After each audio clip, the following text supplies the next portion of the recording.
héros. Et salut les costauds, bienvenue sur la chaîne Crypto Altero en ce jeudi 17 avril 2025. Voilà, aujourd'hui on va essayer de prendre un petit peu de hauteur et se détacher un petit peu des graphiques pour voir un petit peu où en est le marché crypto aujourd'hui en ce début d'année 2025. Je pense que c'est important quelquefois voilà, de sortir la tête de l'eau, de faire un petit brainstorm, d'étudier et de voir où en est aujourd'hui le marché, essayer de voir les tenants, les aboutissants, l'aspect géopolitique, l'aspect financier, euh, voir aussi quelques chiffres parce que c'est important pour mettre en perspective, voir l'évolution au fil du temps et des années. Ça fait 4 ans que je suis sur ce milieu des crypto-monnaies et ça bouge à une vitesse folle. Donc on va aller voir ceci sur une analyse que j'ai pu faire avec des outils IA notamment pour essayer d'agréger les informations et essayer de gagner du temps. Donc voilà, bon, on va aller voir ça tout de suite les costauds, c'est parti! Petit aparté les costauds, donc n'oubliez pas d'aller voir les réseaux sociaux. Donc comme je l'avais dit, j'y partage des éléments exclusifs. Donc comme vous pouvez le voir, là par exemple sur Twitter, hier j'ai publié un joli wallpaper donc en 2K, voilà, qui illustre un petit peu la tension du marché actuel entre les États-Unis et la Chine. Voilà, ça m'a bien amusé. Donc n'hésitez pas à le récupérer et à en faire ce que vous voulez. Voilà, c'est gratuit. Donc n'oubliez pas ces réseaux et d'aller voir voilà, ce que j'y publie régulièrement. Voilà, donc allons dans le vif du sujet. C'est parti. Donc le marché cryptographique dans son ensemble, on voit qu'il est à 2763 milliards de dollars. Donc ça devient quand même assez important. Donc si on regarde un petit peu l'historique du marché des crypto-monnaies dans son ensemble, vous voyez qu'on est globalement sur une phase ascendante si on trace une moyenne sur cette courbe. Donc bon, c'est un marché relativement récent, hein. Bitcoin, je vous rappelle, la création 2009, il me semble, si je dis pas de bêtises. Donc c'est un marché vraiment tout récent, qui a 15 ans, quoi, grosso modo. Là où le marché traditionnel, on a plus de 100 ans d'historique. Voilà. Donc un chiffre important à retenir, 2700 milliards. Vous voyez que Bitcoin, à lui tout seul, il représente aujourd'hui une capitalisation boursière de 1700 milliards environ. 1700 milliards. L'or a une capitalisation boursière estimée environ de 20 000 milliards. 20 000 milliards. Donc là, par rapport à la cap de Bitcoin qui est à 1600 milliards, et on voit que ce n'est pas vraiment, c'est pas ridicule, hein. On se rapproche quasiment du 10e de la valeur totale de l'or. Donc, et en ça, c'est important d'avoir conscience de cet aspect. Le Bitcoin rattrape progressivement toutes les valeurs les plus grosses sur le marché mondial. Vous voyez qu'Apple, voilà, hein, c'est moins de 3000 milliards, donc on s'en rapproche, on n'en est qu'à la moitié. Comme Microsoft, Nvidia et Amazon, vous voyez qu'on est sur le point de rattraper la capitalisation boursière d'Amazon. Donc ça devient quand même monstrueux, Bitcoin. Et vous allez voir que dans le rapport que je vous ai fourni, donc les chiffres ne font que croître et donnent des perspectives quand même assez hallucinantes. Ce que l'on peut observer aussi, par exemple, sur 30 jours, c'est que la stratégie de notre petit Donald Trump peut paraître capricieux. Je pense qu'elle porte ses fruits. On voit que le marché chinois qui était en surperformance par rapport au marché américain, bah, il accuse le coup sur 30 jours, hein, un petit peu comme les valeurs américaines. Donc toutes les mesures qu'il met en place pour, bah, faut pas être dupe, hein. Il veut freiner l'évolution de la Chine qui est en passe de devenir la puissance économique numéro 1. Donc bah, ce qu'il veut, c'est une Amérique, plus forte et donc tant qu'il pourra freiner son évolution, bah, il le fera. Voilà, donc quoi d'autre? Et bah, ce qu'on voit, c'est que le bitcoin, et bah, globalement, quand on le compare à toutes les autres valeurs, et bah, qu'est-ce qu'il est stable? Et c'est en ça où je pense qu'il peut y avoir vraiment un changement de paradigme et bon allez, je vous spoil un petit peu le rapport, d'après. Donc aujourd'hui, même si les chiffres sont pas totalement exacts, donc il y aurait plus de 23 du S&P 500, donc des sociétés du S&P 500 qui détiendraient des cryptoactifs. Donc ça marque une tendance forte et donc bah, aux institutionnels et aux grosses sociétés d'acquérir des crypto-monnaies. Donc je pense qu'on va droit vers la numérisation du monde financier et donc les actifs numériques vont prendre une part de plus en plus importante selon moi. Donc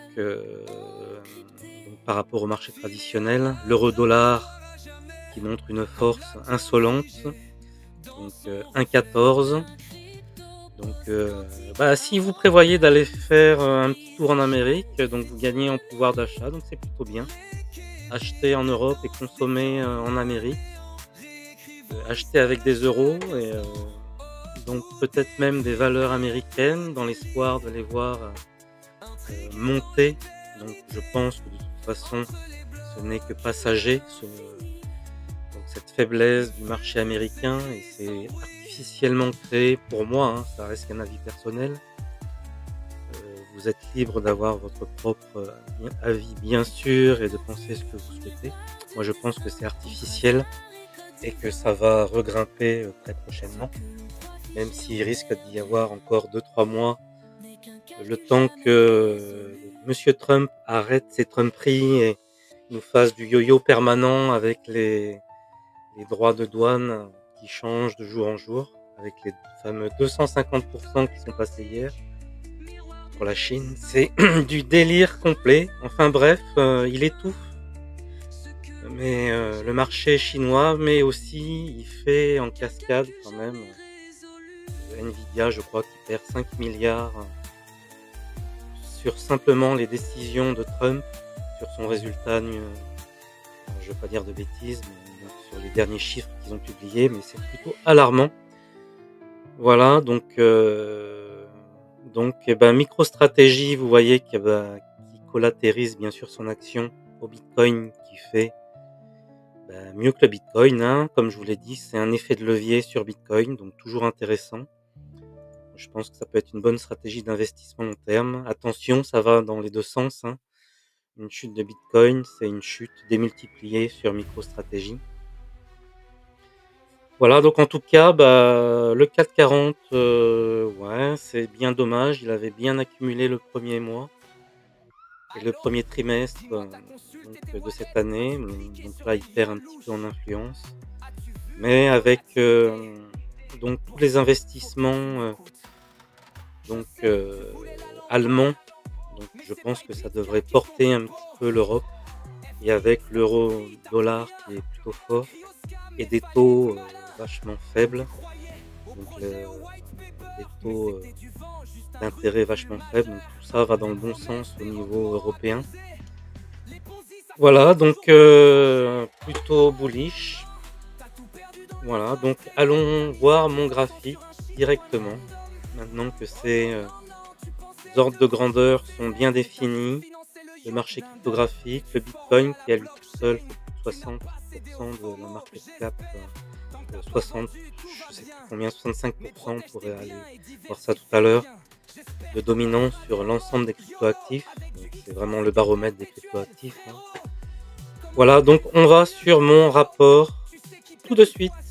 Donc on y est, voilà, enfin ce fameux rapport. Donc Donc à quelques dizaines de milliards près, voilà ce que l'on peut noter quand même. Les ETF, ça a à peine un an. Donc pour montrer un petit peu l'adoption institutionnelle. Donc nous sommes environ à 120 milliards d'actifs sous gestion pour le Bitcoin et 15 milliards pour l'Ethereum au jour d'aujourd'hui. Donc ça montre quand même que le marché a vraiment pris conscience de l'ampleur et de l'importance des cryptoactifs. Notamment porté par ces gestionnaires de fonds, BlackRock, JP Morgan, Fidelity, et qui également, on va le voir par la suite, donc adoptent massivement la technologie blockchain pour notamment les RWA, l'IA. Donc c'est aussi un changement de paradigme, une puissance phénoménale mise à disposition pour le marché prédictif et le trading des cryptoactifs. Donc vraiment très intéressant. Donc voilà, début d'année 2025, 120 milliards de Bitcoin sous gestion. Donc c'est peut-être une petite goutte d'eau par rapport à la market cap du Bitcoin, 1600 milliards comme on vient de le voir.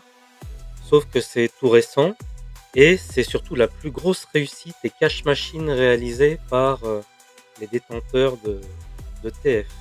Donc c'est le meilleur démarrage d'ETF au monde, c'est celui des cryptoactifs. Donc toujours à mettre en perspective. Donc, comme vous pouvez le voir, j'ai utilisé des IA pour ceux qui la connaissent, pour créer des graphiques assez rapidement et jolis. Napkin, ça permet pour les fans d'intelligence artificielle, voilà, de générer des rapports plutôt élégants et puis rapidement. Donc voilà, je vous parlais des RWA, donc des Real World Assets, le fait de tokeniser les actifs réels. Voilà, donc il y aurait donc 500 milliards aujourd'hui d'obligations et aussi d'immobilier en RWA. Et vous allez voir que c'est une goutte d'eau par rapport aux perspectives pour 2030. Donc Ondo, pour ceux qui ne connaissent pas, c'est un protocole, donc une blockchain, un jeton, Ondo, voilà, qui permet donc de faire du RWA. C'est du Made in USA, donc autre information bullish. Voilà, donc Ondology, donc qui est un protocole RWA. Donc attention, ils n'ont émis qu'un tiers de leurs jetons environ. Mais ça reste, si vous allez voir les graphiques, un bon point d'entrée pour ceux qui ne seraient pas exposés. Moi, je pense que c'est un projet sérieux qui peut performer à l'avenir. Surtout quand on voit les perspectives hallucinantes projetées par les plus grands fonds américains en termes de cap sur les RWA. Donc il y aurait 300 milliards voilà, tokenisés par la blockchain Onyx, la blockchain propre à JP Morgan. Et Ondology fait partie des projets majeurs des RWA. Je crois qu'il est dans presque le top 30 des capitalisations boursières des crypto-monnaies. Donc c'est un projet solide. Contrairement, malheureusement, pour certains d'entre vous, j'espère, qui n'étaient pas dans le projet Mantra et OM, là, qui s'est cassé la figure récemment. Je pense qu'on en saura plus les semaines à venir sur les vraies raisons de ce fiasco et de ce moins 90% en une heure. On verra bien. Donc voilà, le marché crypto reste quand même un marché à risque. Donc ne l'oubliez pas, c'est vraiment très important. Donc mettez l'argent quelque part, mais ça vaut un petit peu partout lorsque vous jouez au casino. Alors je ne compare pas les cryptoactifs au casino, mais il y a quand même des similitudes. Quand vous tradez ou quand vous faites, que ce soit sur les marchés traditionnels, utiliser de l'argent que vous êtes prêt à perdre. Voilà. Malheureusement, ça reste très volatile, surtout les cryptoactifs. Donc voilà, comme je vous le disais tout à l'heure, donc 23% du S&P 500 détiennent du Bitcoin Et MicroStrategy, aujourd'hui, on sait qu'il en détient plus de 500 000 bitcoins. Donc, et son objectif, c'est d'atteindre les 1 million, sachant qu'il reste plus qu'1 million de bitcoins à miner aujourd'hui. Donc ça va devenir une denrée ultra rare, tout le monde s'arrache. C'est un fou d'avoir ces ratios, de voir comme l'adoption globale. Donc voilà, ouais, même les banques, là, au niveau du marché américain, je sais pas si vous avez suivi un petit peu l'actualité, des décrets signés par Donald Trump pour libérer un petit peu les banques guidé par gérer l'onde et sa vibration. et Tout des est stablecoins. crypté, tout est lié. Voilà, donc vous voyez que Goldman Sachs propose de structurer sur Ethereum. Ça va dans le bon sens. Voilà, donc Ethereum, c'est malgré son prix qui est descendant, il faut retenir que c'est la structure même de la finance décentralisée, L'aube d'un crypto post-quantique, un rempart la blockchain, mystique brise les chaînes du futur numérique. le squelette de la finance décentralisée réécrivant l'histoire à chaque instant. tout ce qui a été créé par la suite, le NFT, gaming, joueurs,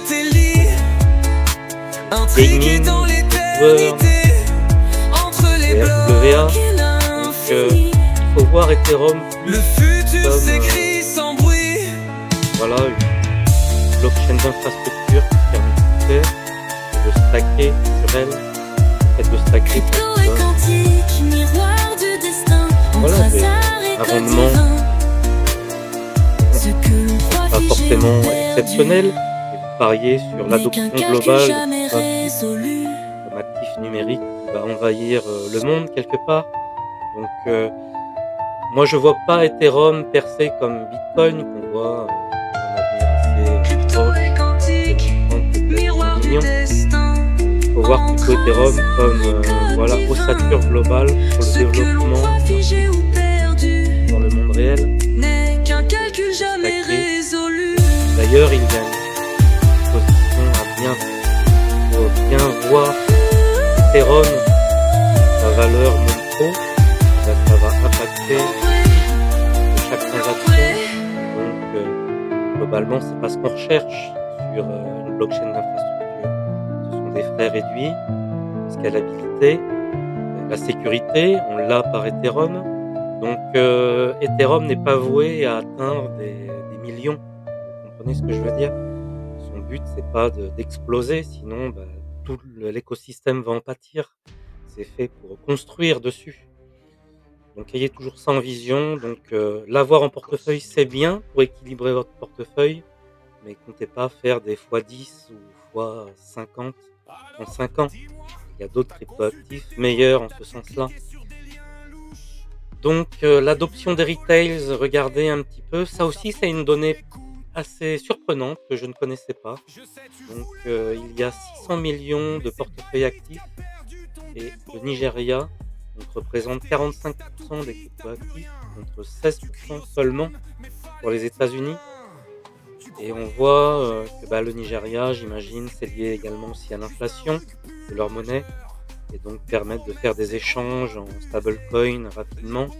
Voilà, ça montre qu'il y a un intérêt fort et c'est peut-être quelque part c'est un peu ironique.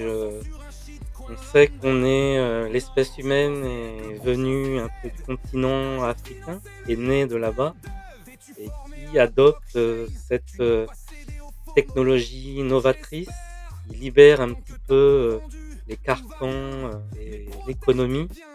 C'est le Nigeria, c'est ces coins-là où le besoin est énorme et ça stabilise le marché, les marchés locaux et aussi j'imagine tout ce qui est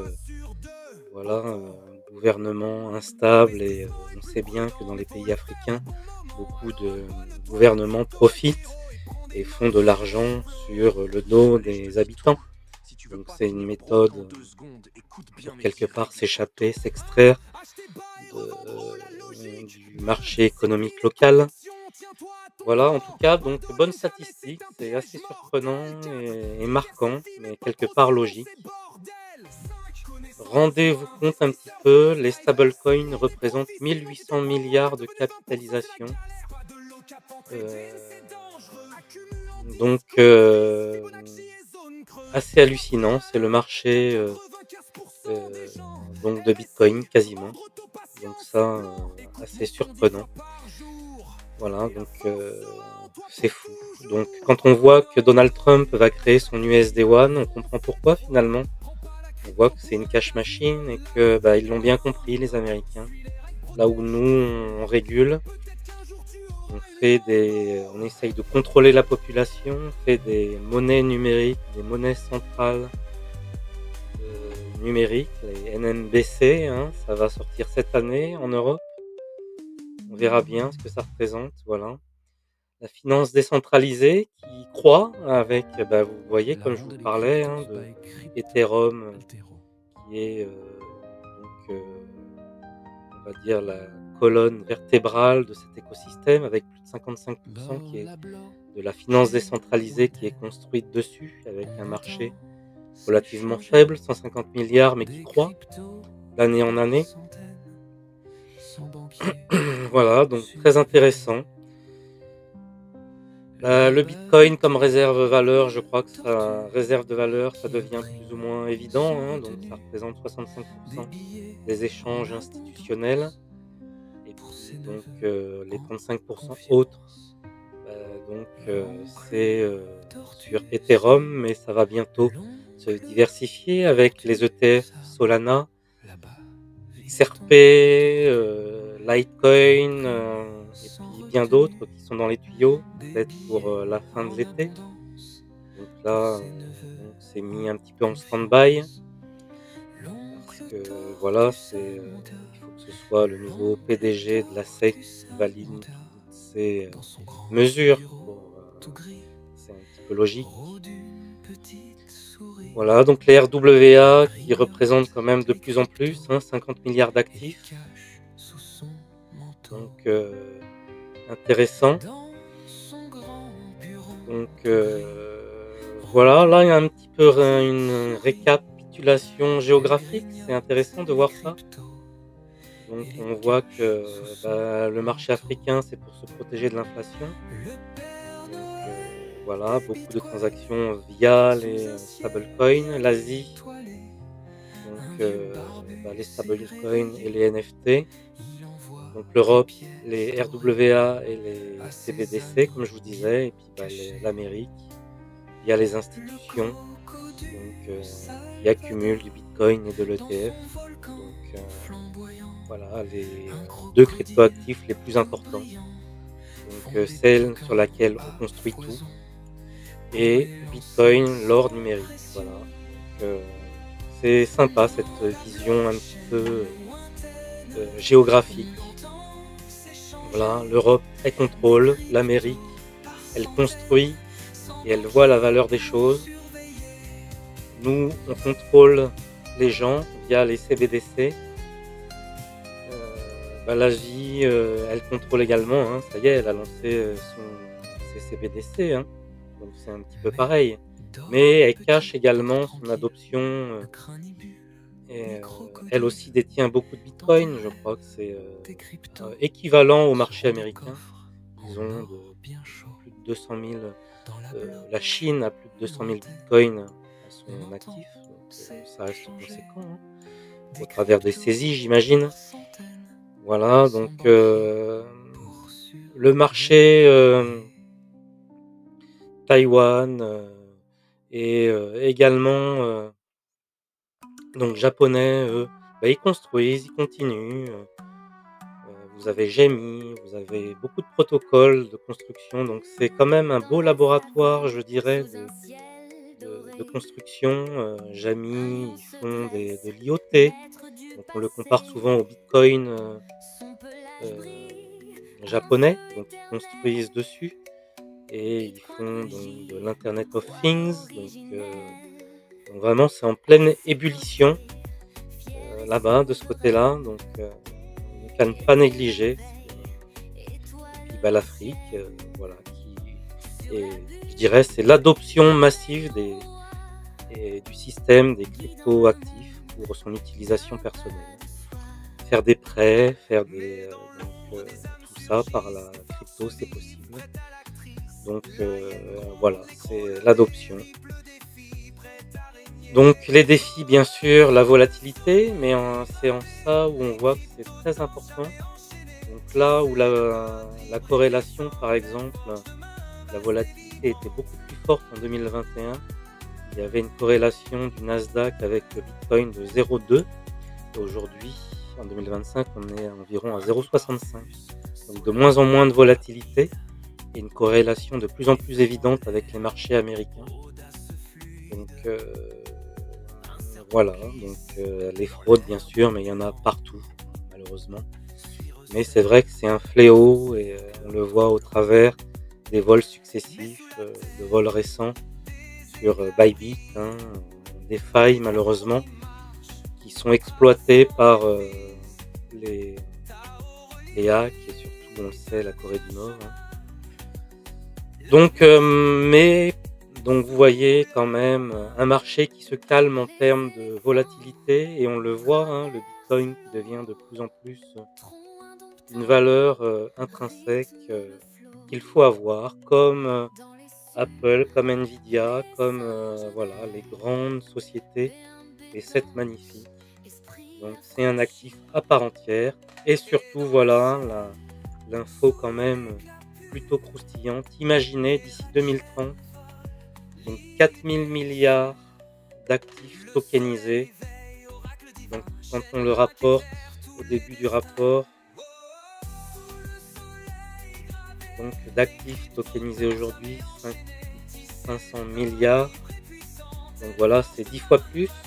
Donc 10 fois plus, ça veut dire que les plus grosses caps, si elles aussi font x10, donc un Ondo en cap, si allez même il fait x5, et ben surtout qu'aujourd'hui il serait plutôt en bas de range et sur son trend bas. Donc moi je dis que c'est un achat malin. Voilà. Hop, hop, hop, hop, hop. On revient là où on en était, 4000 milliards contre 500, oui c'est x10, c'est bien ce que j'ai dit. Donc un x4, x5, c'est pas déraisonnable. Donc 70% des banques centrales testeront sûrement les CBDC. On voit que déjà la Chine l'a fait. L'Europe va le faire. Donc l'Amérique se l'interdit pendant le mandat de Donald Trump. C'est plutôt bon signe. Ça nous laisse 4 ans de répit. Et ce qui est important, c'est de voir que d'ici 2027, l'IA, l'intelligence artificielle, on le voit, c'est une narrative vraiment très forte. 40% des transactions seront automatisées par l'IA. Et la finance décentralisée d'ici 2027. Donc c'est pour ça que je pense que la finance décentralisée et l'IA, ça match énormément et qu'il y a un potentiel fort d'ici 2 ans. Donc je pense que c'est aujourd'hui quelque part ou jamais pour ceux qui n'ont pas investi en crypto-monnaie. Je veux que ce soit le mot fort de cette vidéo. Quand on voit ces perspectives-là, on se dit il faut y aller quoi. Alors bien sûr, jamais du all-in, n'oubliez pas les vidéos précédentes et les clips. Donc le all-in c'est mortel, donc allez-y par palier. Donc sur les narratives les plus importantes, top 50, vous investissez par exemple tous les mois un petit pourcentage, mais c'est le moment où jamais, pendant que la régulation et que les Américains sont en train de tout cadrer et que Donald Trump fait peur à tout le monde, les marchés restent bas.